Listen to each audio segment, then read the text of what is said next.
Welcome to Math Beyond Borders. Mathematics Simplified. तो दोस्तों, आज का ये वीडियो थोड़ा मज़ेदार भी होने वाला है इस सेंस में कि मैं इसको आपको ये कॉन्सेप्ट सिखाऊंगा स्पीड, डिस्टेंस, टाइम, और मैं आपको इसके शॉर्टकट्स भी दिखा दूंगा ताकि आप कभी भी इसमें कोई गलती ना करें।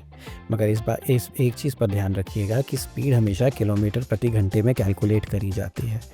डिस्टेंस स्टैंडर्ड तरीके से हमेशा किलोमीटर में कैलकुलेट किया जाता है और टाइम घंटे के हिसाब से। ठीक है, इन तीन चीज़ों को ध्यान में रखते हुए आपने दोस्तों कभी ध्यान दिया है, कभी आपके बड़े या आपके दोस्त या आपके साथी गाड़ी चलाते हुए बोलते हैं कि स्पीड 60 किलोमीटर की है, स्पीड 80 किलोमीटर की है। आखिर ये क्या होता है? इसका मतलब ये होता है कि अगर उसी स्पीड पे गाड़ी चलती रही तो 1 घंटे में वो 80 किलोमीटर का फासला तय कर सकते हैं, 80 किलोमीटर तक की दूरी को वो पूरा कर सकते हैं। ठीक है, तो इसको हम कैसे लिखते हैं और समझते हैं, ये वो करते हैं, उसको देख के और उसको समझने की कोशिश करते हैं। ध्यान रखिएगा जो भी मैंने बात अभी तक आपको बताई है, यूनिट्स। अब आप देखिए, जैसा कि मैंने आपको समझाया, स्पीड का यूनिट क्या है दोस्तों? किलोमीटर पर आवर, है ना। और हम इस किलोमीटर प्रति आवर को, किलोमीटर क्या होता है दोस्तों? होता है डिस्टेंस, यानी कि हम किलोमीटर को की जगह अगर डी लिख दें तो भी ठीक है। और मैंने लिखा था पर आवर, एंड आवर किस चीज़ को दर्शाता है? टाइम को, यानी टी, यानी डी अपॉन टी अगर मैं लिख दूँ तो भी वो एक ही चीज़ है ना। इस तरह से स्पीड नहीं लिखी होती दोस्तों, जैसे कि मैंने अभी बताया एग्जांपल में 60 kilometre per hour, right, 60 kilometre प्रति घंटा। तो इसमें भी तो ये डिस्टेंस ओवर टाइम ही लिखा है ना, डी बटे टी। तो चलिए अब इसी से मैं बाकी के फॉर्मूले भी आपको लिखना बताता हूँ। अब डिस्टेंस दोस्तों, यानी अब मैंने बात करी थी 60 किलोमीटर प्रति घंटे की, यानी 1 घंटे में मैंने कितना किलोमीटर तय किया? तो 60 गुणा 1 कितना हुआ दोस्तों? 60 किलोमीटर।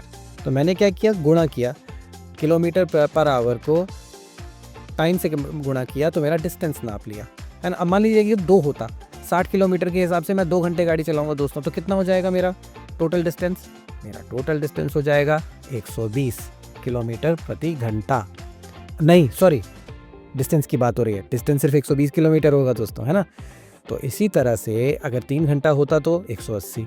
तो यानी कि डिस्टेंस का फॉर्मूला है स्पीड टाइम्स टाइम, यानी speed multiplied by time, speed by time, है ना। तो इसको याद रखिएगा कि बहुत ही आसान फार्मूला है। और अब लॉजिक भी सोचेंगे ना आप कभी, कि गाड़ी में अगर आप बैठे हैं, बाइक पे कभी बैठे हैं, तो ये बस यही लॉजिक है कि अगर 60 किलोमीटर प्रति घंटे के हिसाब से गाड़ी 2 घंटे चली तो 120 किलोमीटर चलेगी, है ना।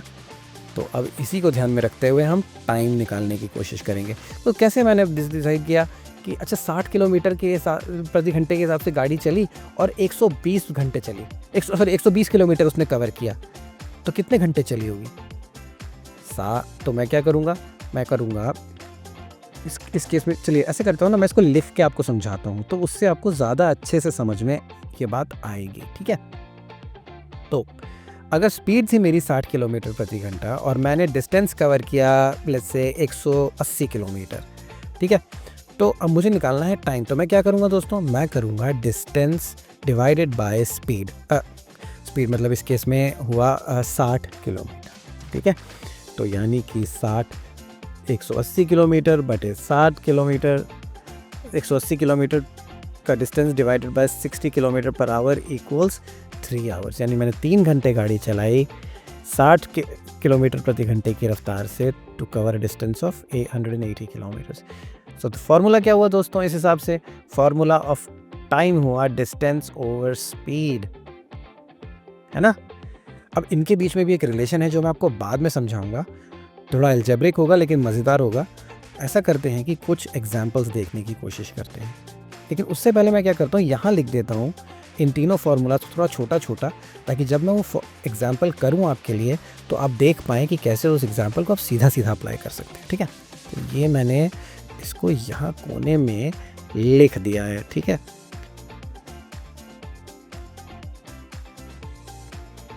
तो एकदम सिंपल सा सवाल, if a car is going at 150 kilometers per hour, what distance will it cover in 1.5 hours?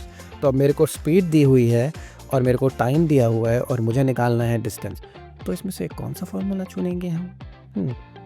क्या कुछ सोच पा रहे हैं आप? मुझे लगता है ये फार्मूला ज़्यादा अच्छा रहेगा, है ना, इससे मुझे सीधा मिल जाएगा। तो चलिए 150 किलोमीटर्स पर आवर स्पीड थी मेरी, उसको मैं गुणा करूँगा 1.5 आवर्स से, ठीक है, और इस केस में मेरा डिस्टेंस निकल के आएगा, कितना आएगा दोस्तों, क्या कोई मेरे लिए कैलकुलेट कर सकता है इसको?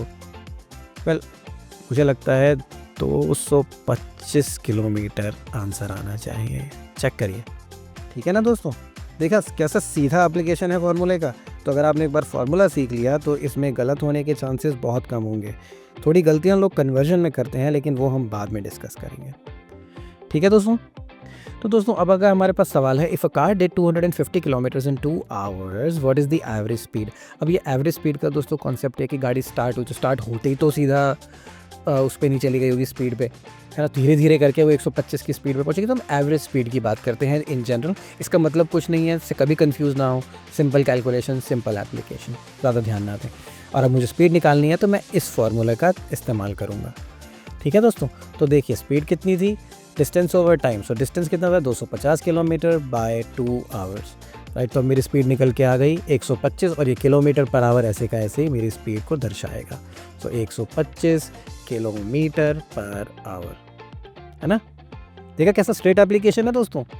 तो दोस्तों अब ये आखिरी सवाल है, in how much time a car can cover 3000 kilometres at a speed of 250 kilometres per hour. वैसे तो बिल्कुल ही सीधा एप्लीकेशन है दोस्तों, है ना। मुझे क्या निकालना है, हाउ मच टाइम, तो मुझे टाइम निकालना है। तो कौन सा फार्मूला चुनूँ मैं इसमें से? मुझे तो ये आखिरी वाला फार्मूला ज़्यादा अच्छा लग रहा है, लेकिन वैसे खैर तो मैं इस फार्मूले का इस्तेमाल करके और इसे निकालने की कोशिश करता हूँ। आइए, तो time equals distance over speed. तो डिस्टेंस कितना था दोस्तों, 3000 किलोमीटर। मुझे निकालना है 3000 किलोमीटर कितनी देर में कवर किया at a speed of 250 kilometres per hour, ठीक है ना। क्या आप मेरी मदद करेंगे ये कैलकुलेशन करने में? खैर मुझे तो ऐसा लगता है कि इसका आंसर 12 आना चाहिए, तो 12 घंटे, ठीक है। तो यानी कि 12 घंटे में 3000 किलोमीटर का फासला कवर किया 250 किलोमीटर प्रति घंटे की रफ्तार से। अब इसको ध्यान से देखिए दोस्तों, अगर आप दोबारा देखें तो ये देखिए, आप इस किलोमीटर से इस किलोमीटर को काट सकते हैं। मैं आपको इसे करके दिखाता हूँ, है ना। देखिए इस किलोमीटर से इस किलोमीटर को आप काट सकते हैं, और क्योंकि ये आवर बटे में है तो ये ऊपर चला जाएगा, और ये देखिए ये ऐसे हो जाएगा आवर। मुझे उम्मीद है आपको ये याद होगा, लेकिन ये हमने एक पिछले सेक्शन में शायद करा है पहले, है ना। तो चलिए अब ऐसा करते हैं, हम अलजेब्रा के यूज़ से इनको समझने की कोशिश करते हैं।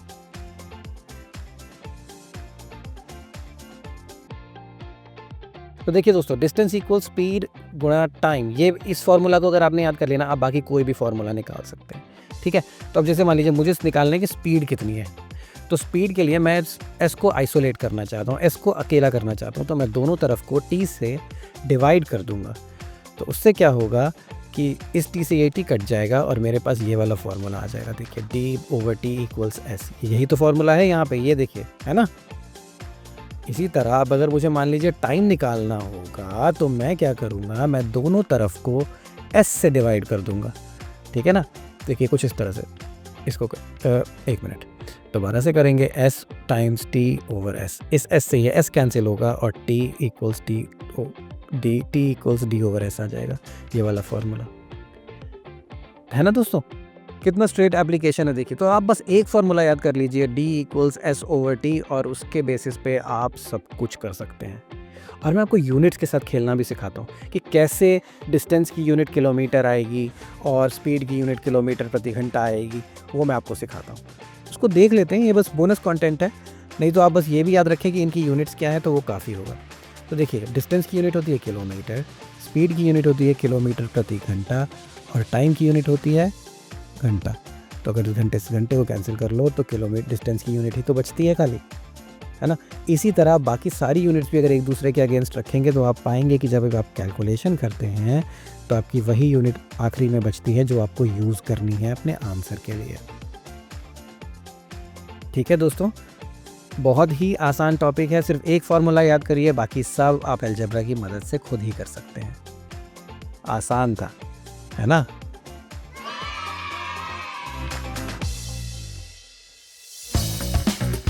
हमारा वीडियो देखने के लिए धन्यवाद। अगर आप इस वीडियो को लाइक और सब्सक्राइब करेंगे तो बहुत अच्छा, लेकिन सबसे ज़रूरी बात यह है कि इस वीडियो से सीखें और इसे उन लोगों के साथ शेयर करें जिसको इससे कुछ मदद मिल सकती है। तो फिर अगले वीडियो तक के लिए बाय।